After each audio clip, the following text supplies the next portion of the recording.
Je voulais te poser une question, Pablo, aujourd'hui. On a parlé du thème Ter Stegen côté Barça. Je voulais te parler de ce même thème. Même thème gardien au Real Madrid. Thibaut Courtois. Thibaut Courtois. Il y a eu tellement de polémiques sur le départ de Navas pour le Paris Saint-Germain en se disant bon, le Real Madrid aurait dû regarder Navas et pas Courtois. Les mois ont passé. Mon avis, et Aurore va partager également le sien, mon avis, je pense, et pourtant je suis un fan de Navas, je peux vous dire que je suis un fan de Navas, et pourtant je pense que Courtois est meilleur. Et la question est sur les dernières décennies, là aussi, est-ce qu'on n'a pas là le meilleur gardien du Real Madrid depuis, bouf, je vous ai mis Navas, Casillas, Bodo Illgner, également je vous ai mis comme ça là aussi quelques photos, depuis Paco Bullo, il y a 40 ans, moi je l'adorais, il n'est pas très grand, mais très bon gardien, Illgner, l'international allemand, homme de Coupe d'Europe, Iker Casillas, bien évidemment, Navas jusqu'à Courtois. Avant de t'exprimer sur les différents profils, Pablo, dis-moi quel est ton podium? Quel est ton numéro 1, 2 et 3 sur ces 40 dernières années? Attention, hein. Attention. Je parle avec mon cœur. Ouais. Il faut toujours parler avec son cœur. Je vais mettre Casillas et après Courtois. Mais... Et en 3, tu mets qui en 3? En 3. Casillas 1, Courtois. Casillas 1, Courtois, Keylor.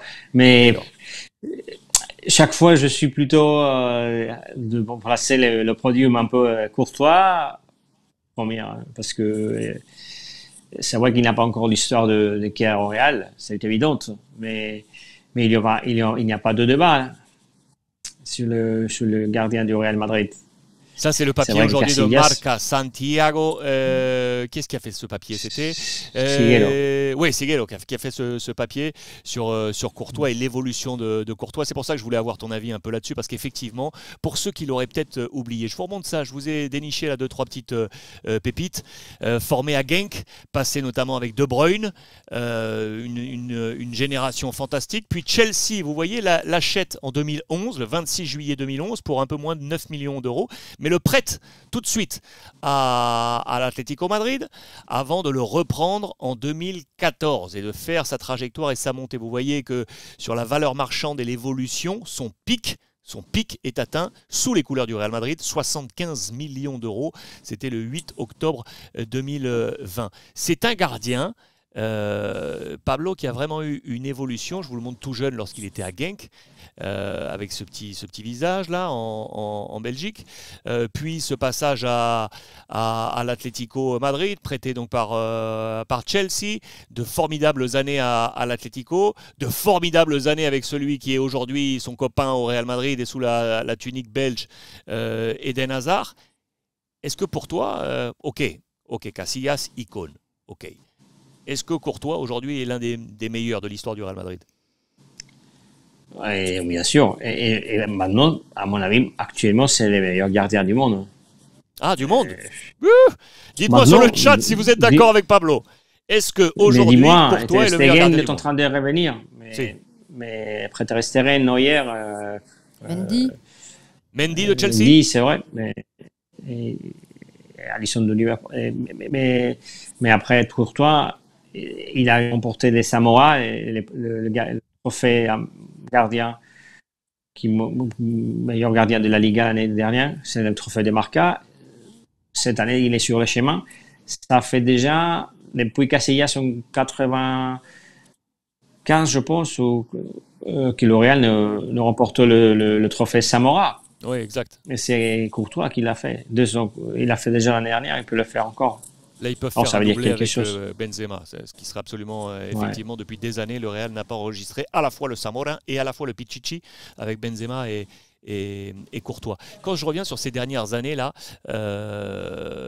et en pensant au départ et notamment au Paris Saint-Germain, le passage de Keylor Navas au Real Madrid, est-ce que les gens s'en souviendront finalement plus tard? J'ai l'impression que non, finalement. C'est bizarre, hein, alors que ça a été un super gardien.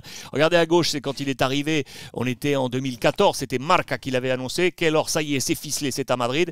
Et puis ensuite, on est en août 2019, lorsque Keylor demande à partir, et direction Paris Saint-Germain. Est-ce que dans l'histoire du Real Madrid, finalement, on se souviendra de Keylor Navas? Oui, évidemment, comme toujours, ce sera toujours les gardiens de 3 Champions League consécutifs. Ok. Il a fait 3 saisons extraordinaires, surtout à la Champions League. être décisif dans la compétition en Europe, européen, et il l'a fait. Et alors, ça n'a rien à dire. Et je pense que c'était un idole du côté du Bernabéu. Mais vous savez, il n'y a pas de mémoire dans le football. Hein. Il n'y a pas de mémoire dans plein de choses. Non. Dans plein de choses, il n'y a pas de mémoire. Hein. Voilà. Et lui, il était vraiment adoré au Bernabéu, mais c'est vrai que Courtois, il a été capable de faire oublier Keylor. Oui, c'est vrai. Je regardais du coup. C'est évident que lui, il manque encore la Champions, mais bon. Avec ces gardiens qui sont passés là, Casillas qui restera donc, qui est pour toi le numéro 1, avec ses rififi avec Florentino Pérez qui a sa fait sortie qui était triste, ouais. Sortie triste où il part à Porto. Bon, c'était absolument incroyable ça. D'ailleurs, c'était un bon communicant pour vous ou pas, Casillas? C'était un gars facile pour la presse? Oui, c'était quelqu'un de très proche de la presse espagnole surtout. Parce qu'il y avait l'équipe nationale aussi d'Espagne, il y avait le Real, et c'était quelqu'un qui a grandi au Real Madrid, c'est un rêve pour un joueur de la cantera, arriver à faire une histoire comme il a fait Iker. Courtois, c'est vrai que Courtois, il dit souvent qu'il se sent très bien en Espagne. C'est un peu comme chez lui, d'ailleurs, qu'il veut y vivre après sa retraite. Et il est enfant, enfin ses parents étaient volleyeurs, donc il a expliqué cette semaine à Real Madrid TV qu'il savait déjà plonger parce qu'entre le beach volley quand il était à la plage et puis dans le jardin, il avait déjà la tendance à apprendre à plonger comme ça. Et il a demandé, on lui a posé la question, c'est qu'est-ce que te demande Carlo Ancelotti? Il dit de faire des arrêts évidemment. Et est-ce qu'aujourd'hui il est au top de son niveau par rapport à son âge aussi, parce qu'il est dans les meilleures années de sa carrière, non? Thibaut? Oui. Courtois? Oui. Oui, il a trouvé la maturité, parce qu'il a eu des difficultés à la Première Ligue, quelques saisons à Chelsea, il n'était pas à ce niveau, même à l'Atlético Madrid, mais le fait d'arriver au Real Madrid, il a permis de retrouver sa confiance, c'est incroyable. Il a eu un an difficile aussi avec le Real, parce qu'il y avait Keylor.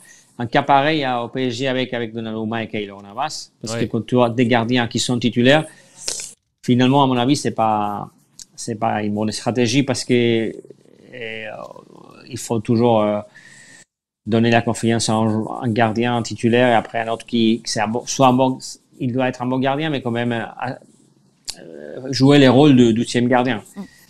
Sinon, c'est compliqué pour l'entraîneur, pour le vestiaire. Ça est arrivé au Real Madrid assez avec Keylor et Courtois pendant une saison. Préparez votre question pour Pablo, on va lui poser tout de suite avec le chat qui va défiler. Juste pour terminer avec les gardiens, vous rappelez effectivement qu'il y avait des gros. Moi j'aimais bien Diego Lopez, qui était un gardien que j'aimais beaucoup moi, au Real Madrid. Peut-être pas à la hauteur pour être gardien numéro 1 du Real Madrid, mais il a eu ses heures quand Mourinho a voulu dézinguer Casillas en mettant Diego Lopez. Le fils Zizou, bien évidemment, qui est passé par là, qui était face au Real ce week-end sous les couleurs du Rayo Vallecano.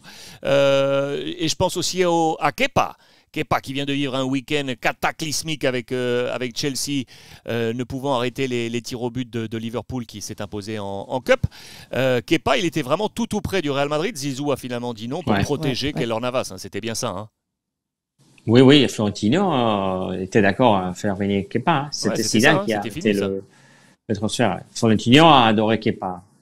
Il y avait un accord et tout c'était presque fait, mais c'est Zidane qui ne voulait pas. Mais je reviens sur le propos que j'expliquais avant. Pour Zidane, c'était un problème à avoir. Après, il a eu ce problème avec Courtois et Keylor. Et le PSG, on a constaté qu'ils sont avec le même problème. Je suis sûr que Keylor, j'imagine qu'il ne va pas rester l'année prochaine, parce que pour le vestiaire, c'est pas facile.